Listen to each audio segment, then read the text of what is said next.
let's reveal the tension when Kane discovers he's being followed, and the terrible consequences if Matt is discovered by Kane. The plot becomes dramatic with the unfortunate situations Matt has to face. Today we have a lot of exciting things to discuss below. I cannot believe they just did that. I mean, I am sitting here staring at my screen, and I am just completely losing my mind over this entire Kane Ashby and Matt Clark collision. We all knew that Kane was walking on thin ice at Chancellor Industries, but to have him suddenly thrust into this insane digital espionage thriller, I am screaming. I've been watching this show religiously since 2015, and this is honestly one of the wildest, most stressful things they have ever done with Kane, and you guys know how I feel about Kane. I love him, I hate him, I am constantly frustrated by his choices, but seeing him get targeted like this is just next level soap opera gold. We need to talk about every single second of this because my brain is just exploding with theories. So let's just start with the absolute paranoia of it all. Kane is sitting there, trying to play the big shot at Chancellor, and suddenly his personal phone starts acting like it is possessed by a demon. And I don't mean just a little glitch here and there. I mean his apps are opening by themselves, his battery is draining faster than my patience for Devin's attitude, and he's getting these weird, cryptic text messages. At first, I was like, okay, maybe he just needs an upgrade. But no. The show made a huge point of zooming in on Kane's face as he realized his entire digital life was being hijacked. You could literally see the sweat forming on his forehead. It was so creepy.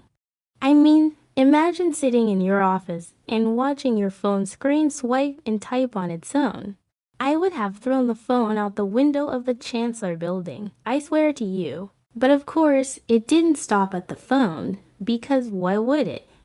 The hackers went straight for the jugular, Chancellor Industries' internal servers. Kane goes to check his email, and poof. Crucial, highly confidential internal emails are just vanishing from his inbox. Gone, deleted, wiped from existence. And you know Kane is already trying to prove himself as co-CEO, so having emails disappeared is making him look completely incompetent to the rest of the board.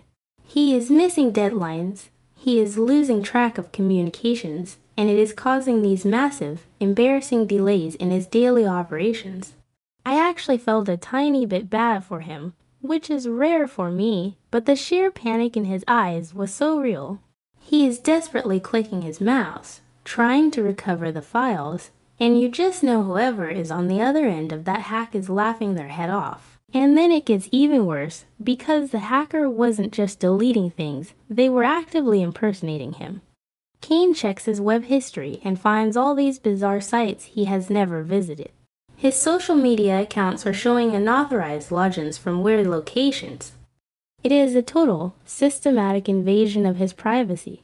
I know some people are loving this because they want to see Kane suffer after all his shady financial plots, but personally, I think it is terrifying. Someone is literally trying to erase his identity or frame him for something huge. Remember when they tried this kind of digital framing with Billy a while back? Yeah, it was messy then, and it is going to be a total disaster now. Kane is watching his life get dismantled click by click. Then the absolute worst case scenario happens, the confidential Chancellor meetings. The super secret business strategies they have been working on behind closed doors, leaked. Completely leaked to the public or to their rivals. This is where my jaw hit the floor.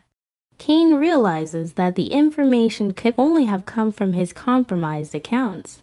This isn't just some random troll messing with his Instagram. This is a highly coordinated, incredibly sophisticated corporate attack designed to destroy Chancellor's new business strategy and make Kane look like the ultimate liability.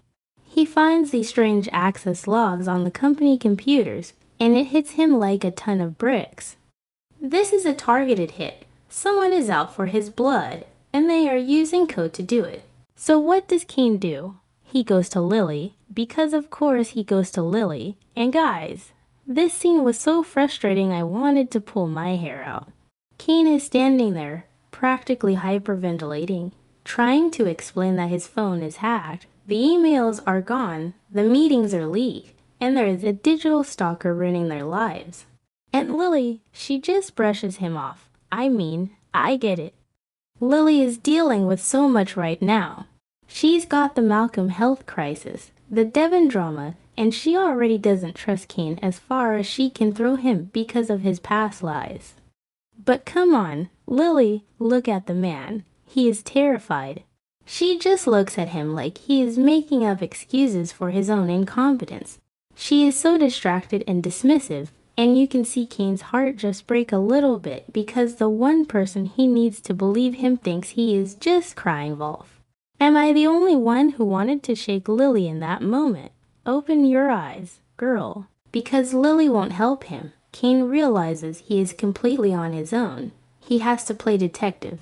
And suddenly, Kane Ashby is acting like a cybersecurity expert, which is hilarious, but also kind of awesome. He is digging into the IP addresses, he is tracking the access logs, he is pulling all-nighters trying to find the digital footprint of his stalker. He knows this isn't a random accident. This is a deliberate, malicious campaign to ruin him. And his mind immediately goes to the one man in Genoa City who has the money, the power, and the sheer pettiness to pull something like this off. Victor Newman. I literally cheered when Kane said Victor's name. Because let's be real, Victor Newman is the king of digital sabotage. He used that AI program to frame Phyllis.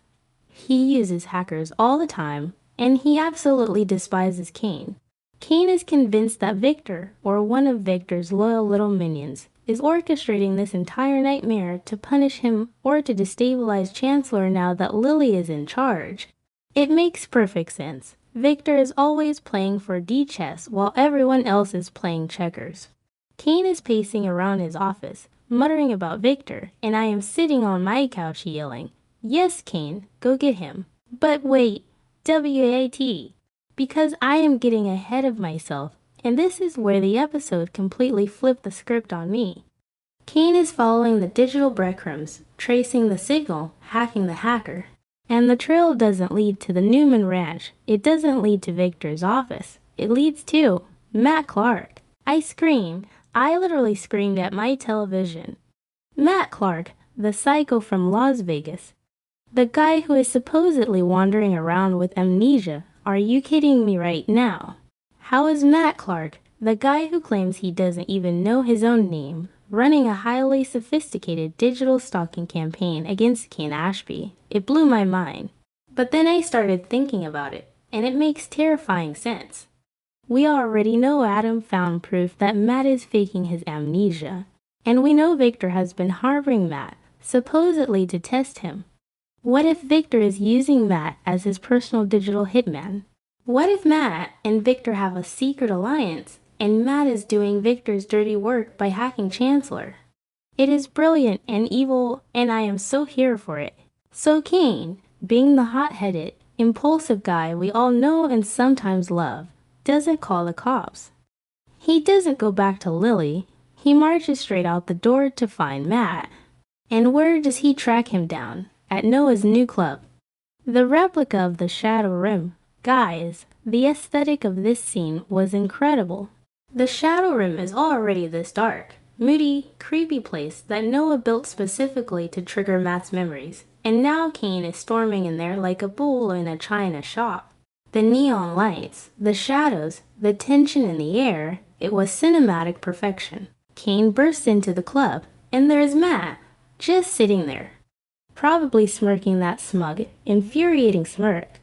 Kane marches right up to him and gets entirely up in his face. He doesn't even hesitate. He just starts laying into him, accusing him of the hacking, the stalking, the leaked emails.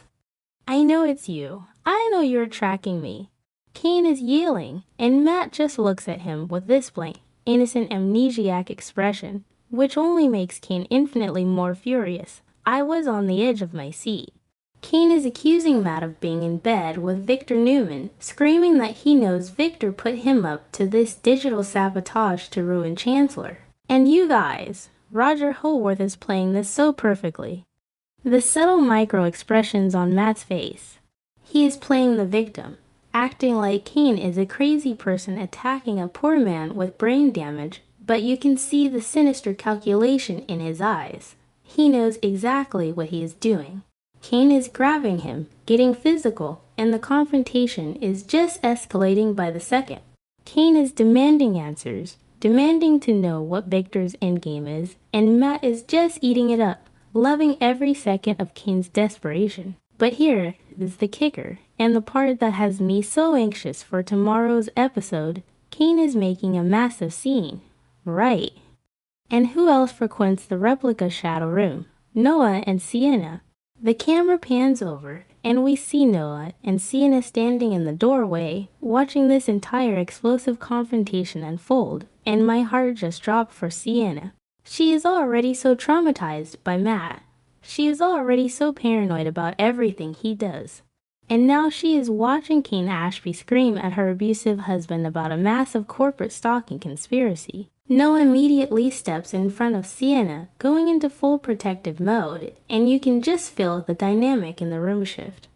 Noah already hates Matt, but seeing him targeted by Kane, it is going to drag Noah and Sienna right into the middle of this Chancellor Newman crossfire.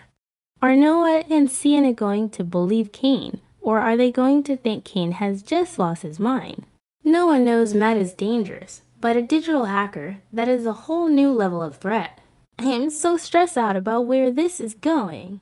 If Matt is working for Victor, then Kane is in way over his head. Victor will crush him. And if Lily finds out that Kane went and assaulted Matt Clark in public without any hard proof she can believe, she is going to fire him as co-CEO. I just know it. She is going to think he is having a paranoid breakdown. This is exactly what Matt and Victor want. They want Kane to look unstable so they can swoop in and destroy him. I know some people are loving this downfall, but personally, I want Kane to expose them. I want Kane to get that digital proof, march into Victor's office, and wipe that smug look off his face. But I also know why in R, they are going to drag this out. Matt is going to play the victim. Sienna is going to spiral. Noah is going to get aggressive, and Kane is going to be left out in the cold. Okay, I need to breathe. I am so emotionally invested in this it is not even funny. I am going to be thinking about this confrontation all night. Let me know what you guys think in the comments because I desperately need to talk about this with people who get it. Do you think Victor ordered the hack? Is Matt acting alone? Is Lily going to wake up and smell the coffee? I can't wait for the next episode.